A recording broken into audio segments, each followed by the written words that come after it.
Well, good morning. Grace be to you all from God our Father and from our Lord and Savior Jesus Christ. Thank you for another good day, Father, and another opportunity to talk to my friends here and about uh, something that might be helpful to them if they're animators. Hey, so we are, as we're continuing through this scene and getting closer to the end. As you can see, it's partially in color, and we're just going to keep putting color in. I may, as I mentioned yesterday, I may put a background in this at the very end. So for those of you who are making your own films, you might want to go back and watch the entire series. This is what we're doing today, which, by the way, is the 27th of June, year of our Lord 2025. This is a series in which I've animated a scene, and I've gone from the very beginning of the scene in the first demo all the way up to this demo, which will be number 12. And as I will go through, I've gone through the entire scene. I've animated it, talked about how I animated it. I've done all of it in real time. So if you've missed anything, go back and watch all of the other bits. Because I did this in real time, each of the demos are in the neighborhood of 20 to 30 minutes long. So unlike a time lapse video where you have to kind of stop through and figure out how someone's doing something, I'm literally doing it in real time so that as I do it, you can see it being done and you can see the stages as I do it. I talk about what I'm thinking as I'm working on it. All of that is in hopes that those of you who are animators who are still drawing on paper or straight frame by frame on computer digitally or however you're doing it, to show you a step-by-step method in real time so that you can see what's happening, how it's progressing, and then all of that will hopefully be an assistance to you in some way. In my learning the process of animation, I did not have, I very seldom was able to actually see anyone animate a scene from beginning to end, um, step by step. It just never happened that I can think of. I would come in and I would see stuff done in in parts, but I never really necessarily saw it done um, in real time because it takes a long time. And even in this series, as you could see, each if you were to add up all of the demos that I've done on this, well, clearly it would be several hours, and I wouldn't want anyone to have to feel like that they've got to sit for several hours and watch me draw and talk and whatever. So that's why it's done over a series of sessions. But the real time teaching method, in my opinion, is for some people probably going to be better than trying to, say, decipher a time lapse version. Um, I'm a teacher also, I teach online. And for anyone who is actually interested in an online class with me, you can contact me through my email, lenordrobinson at yahoo.com. And I actually teach online classes. I use Google Meet, and I do one-on-one classes. I don't do. I have done classes with numerous people within the class, but I actually prefer doing one-on-one classes primarily because I know that every person learns at a different rate, and so by doing one-on-one classes, I can help you where you are. You might be. Some people may be in a more advanced state. They may already know a lot of things, so it might not be necessary for some basic things for them to learn. Maybe they have other things that they want to do. I actually have a student right now uh, um, who's making a film, and I'm helping her make the film in the sense that she contacts me. We do what's kind of a class, but it's actually more of a mentoring kind of thing, and I help her with her film. And she has some great ideas for films, and it's fun to watch her work. So, in other words, the idea is I'm sort of basically tailoring my instruction and my help to you, the individual student, so that you can get the most out of what I might be able to offer. So that way, it's going to be more scale to you, and also it gives you, um, an opportunity, for instance, to ask questions and things that you might be a little bit reticent to do in a big class of a lot of people. Maybe sometimes people are afraid to express their thoughts or share what their questions because they might feel that maybe it's not a good question or it's a bad question or it's a stupid question or whatever. There are no stupid questions, and I'm still learning myself. So, if it's something that I don't know, then I certainly will research it myself and try to get answers for you. However, I think there could be a lot learned in an environment where questions are being asked and where there's an opportunity for you to expand your knowledge through, exploring uh, answers to what it is you need answers to. So there you go. It's all, all of it's good. All of it's designed to get the best for every individual. So there you are. Anyways, so yeah, so and if you are interested in the class, just so you know, my classes, I teach three different types of classes, though I could teach other things as well. I teach what I know. Okay. I have a class in character design, which is the class is it's it's it's 10 2-hour sessions. Okay, meaning that each session is 2 hours long online, and it's 10 sessions, so it goes over 10 weeks. So there's like one session a week. I also teach a class in storyboarding.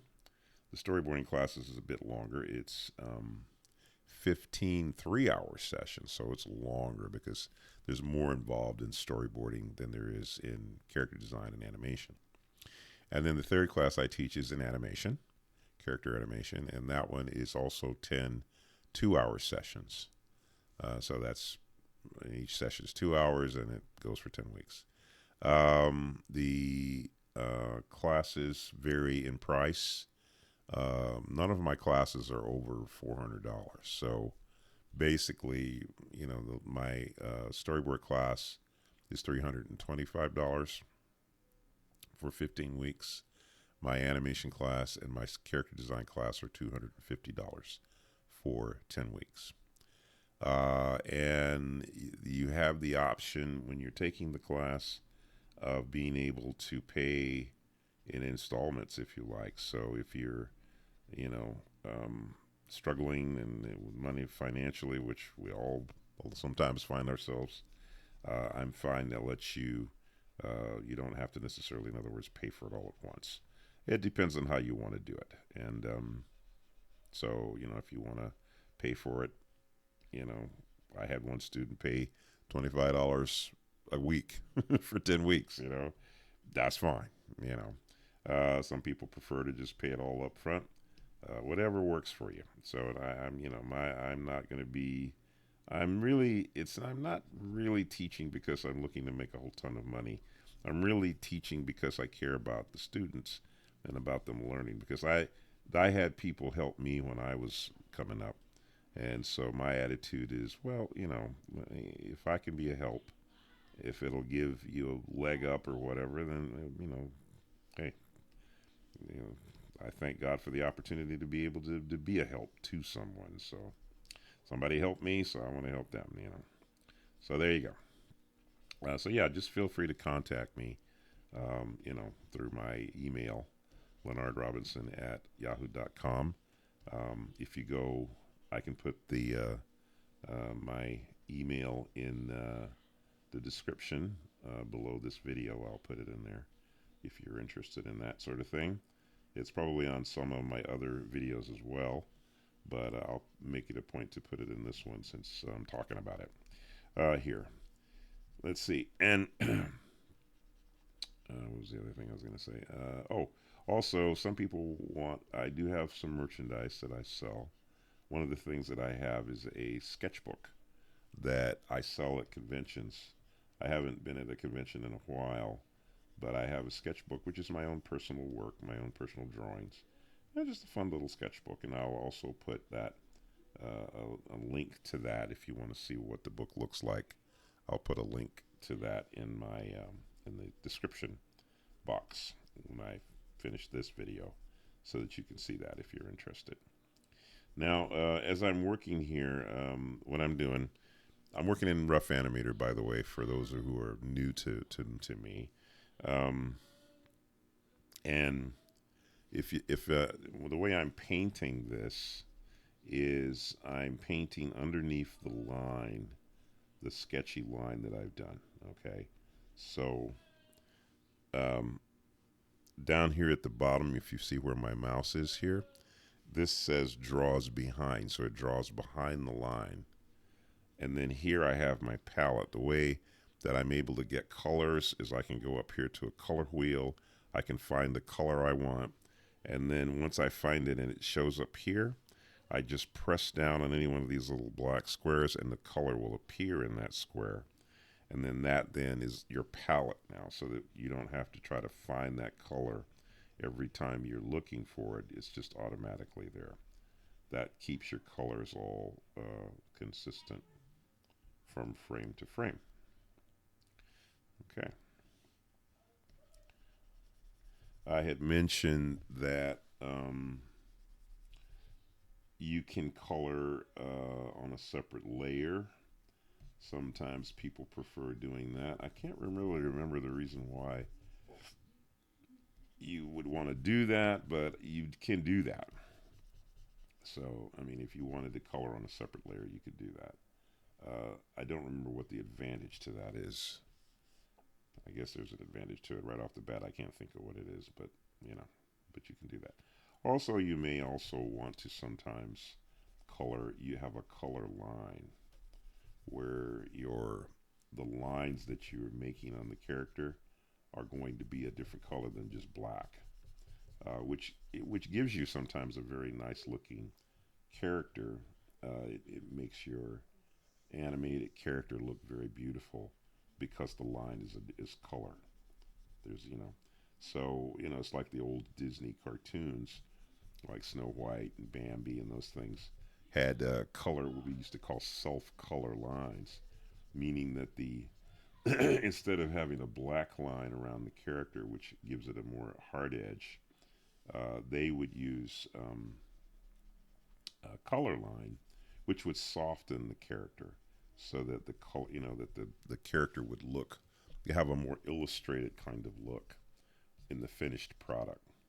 Uh, but the difference there is that with a self color line or a color line that you're working on, you have to then go over every drawing and you know clean it up in color. So that's another step. I chose not to do that here because I'm lazy. No, because I didn't want to. But however, I will.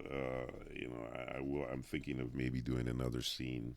Well, I will do another scene, and perhaps in that one I'll do a color line. Just to show you how I would do that because I do like the look of it. So, um, it's primarily it's as I've said before. It is because animation is so labor intensive.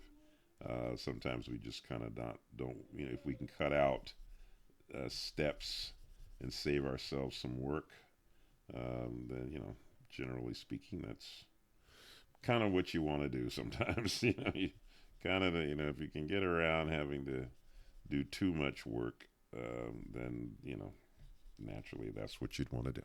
So, how are we doing time wise? Oh, we're good. We're doing good. All right, so yeah, we're making some good progress.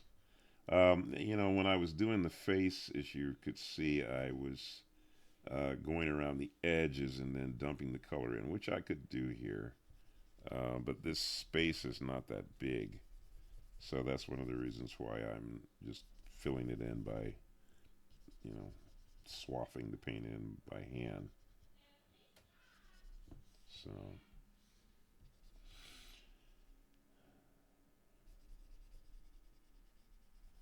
another thing too you take into account is that when it's animating, the stuff is something it's going by kind of quickly, so it is sometimes hard to catch mistakes. In most cases, you find that in most animated projects, hand drawn animated projects, that is, you'll see that sometimes even in finished products, you'll see little errors, if you looked closely enough. But in most cases, people are not, they're just enjoying the show. They're not really necessarily paying attention to any little mistakes. I mean, I've seen mistakes in some of the old Disney films that were, the classics. But let's face it, who's paying attention to all that? So, if you are paying attention to that, you're looking at the wrong thing. Because you could always find a mistake in something, and that's not the point. The point is the story you're trying to tell.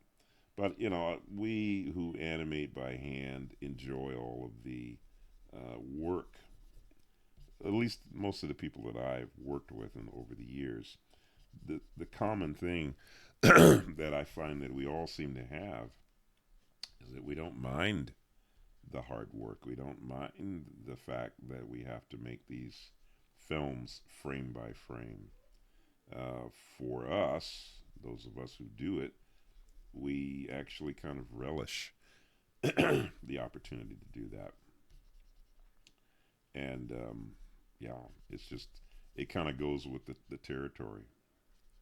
We, because, when we see the outcome and we see how beautiful it is, um, you know, I would say that a lot of times what happens is we might get a little impatient as we work on our next project because we are excited about what we know the outcome could and will be.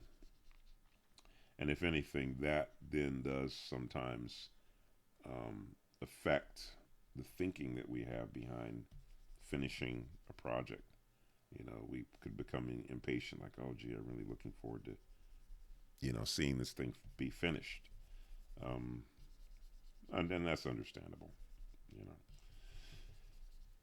And other things, there is a certain need sometimes, all too, to when you're working on a project, um, where you do need to take breaks and kind of relax from, you know, what you're doing, and that's a refreshing.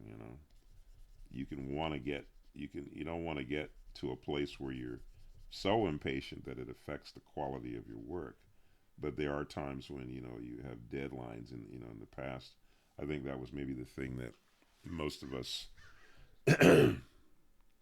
found ourselves kind of struggling with is deadlines on things because the system is, if you're working on a film, a feature, a cartoon for TV or whatever, you're going to have deadlines. So in order to get something done, you've got to get it done. And so whatever it's going to take to put in the time you need to put in to get whatever you need to get done, um, can affect your thinking, how you work on it. I've always kind of thought, gosh, wouldn't it be nice that you wouldn't need to be thinking about the deadline, but just be thinking about the quality of what it is you're trying to say.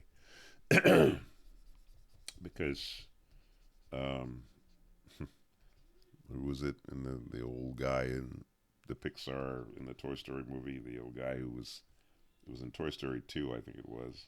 The old guy, and he's fixing up Woody. Is it Woody? Yeah, Woody, the doll, little doll. And he said, "You can't rush art," and and that's true. I don't think you can rush art. Not if you want it to be good, but and that's maybe been in one of the hallmarks of the great Disney productions, is that is really the reason why the old Disney cartoons and films and all of their films, really, the classical stuff, why it was so good. But, I mean, sometimes, of course, they did have deadlines, but but it was because they had a real love for what they were doing, and it showed. You can see that love on the screen. You can see it in the finished product. You know, so yes, yes, yes. All right. Well, gosh, we're almost done with the hair here. Let's see. Almost done with the hair. Yeah, it's got about 4 or 5 more frames here, and we'll be finished up with the hair. Hmm. I'm not gonna, I mean, I'm not gonna try to finish the scene today. I'll tell you that right now. Even though I'm pretty close, I'm not gonna try to finish, and the reason why is because there may be some things, that I might want to show you. Like, for instance, I might want to show you how to do the opacity shadows that I mentioned last couple of sessions. So I don't want to rush, and I'm not going to rush. There's no rush. You guys are going to be around. You don't have anything to do. So if this takes me into the next week, which it looking like it will, then so be it. There we go. I got a couple of 3 more frames here, and I'll be done with the hair.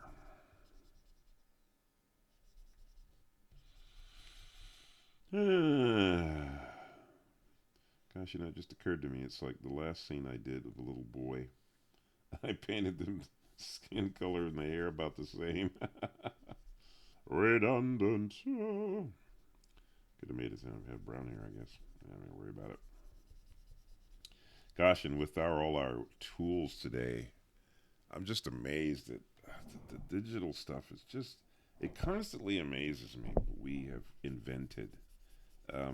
I know Toon Boom and they've had this feature in their um, um, software for years where you could change a color on something, and it'll change all the colors throughout an entire production automatically. Like, for instance, like the hair, for instance, let's say on this, if I were working in Toon Boom, Harmony or whatever, whichever, and I just decided, I'm at the end of the production and I go, gosh, wouldn't it be great to have the hair be brown? Well, there's a feature, and I'm sure they still have it in Toon Boom, where you can do that. Where all you got to do is say, hey, it's brown, and the software will change it. And I was like, what? And it'll change it throughout, like I said, throughout the entire production. So it's not like you got to go back and change every single one by hand. It'll do it automatically, and I'm like, wow, it's like, now that's cool. That's nice. So, anyways, let's see. I think, hmm. Well, I'm gonna lay in a color on the sweater. I think, yeah. I don't know why I want to pick red, but I do. So I'm gonna pick red. All right. So what I'm gonna do is I'm gonna make his sweater red, and I think I will leave his. Um, I'll leave his the collar and the shirt and all that. I'll leave that white, but I'll still have to paint it white, even though. So, like, I can come in here and do that. Right. This is one I think I'll do the drop color. Let's see. So I want to do the edges, you see, like that.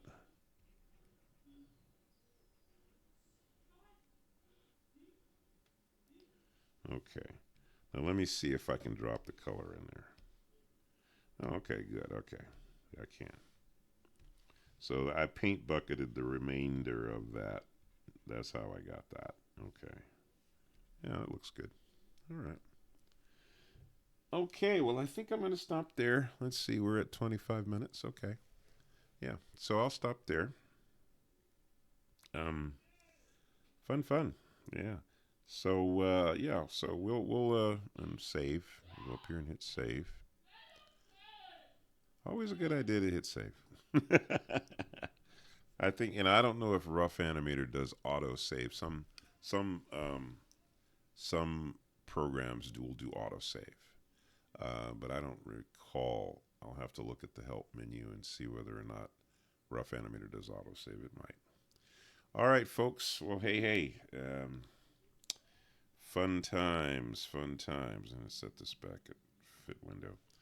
All right, well, I'll see you guys next week. It's Friday, so I won't be doing the demo over the weekend. I generally take the weekends off, but I'll see you guys on Monday.